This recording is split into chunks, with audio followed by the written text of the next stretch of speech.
subscribe. எல்லாருக்குமான ஒரு ஆட்சியா தான் இருக்கும். அதுல ஒரு எந்த மாற்றமும் கிடையாது. ஸ்டாலின் சார் மாதிரி ஊசலாட்டம் இருக்கவே இருக்காது. மதச்சார்பற்ற கொள்கையில சமரசமே இல்லை. மாநில உரிமைகள்ல விட்டு கொடுக்கவே மாட்டோம். நதி நீர் உரிமைகளை விட்டு கொடுக்கவே மாட்டோம்.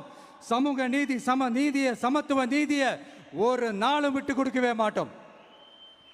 அதனால திருச்சி கிழக்கு தொகுதி மக்களே, தமிழ்நாட்டில் இருக்கிற 234 தொகுதியும் நம்ம தொகுதி தான். அதுல எந்த கட்சி ஜெயிச்சிருந்தாலும் அது நம்ம தொகுதி தான். பெரம்பூரா இருக்கட்டும், திருச்சி கிழக்கா இருக்கட்டும், எனக்கு 2 கண்கள் மாதிரி. அதுலயும் திருச்சி கிழக்கு என் செல்ல புள்ள மாதிரி.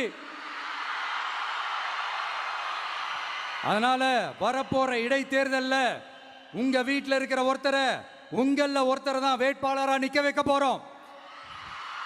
நீங்க எப்படி இந்த விஜய்க்கு ஆதரவு கொடுத்து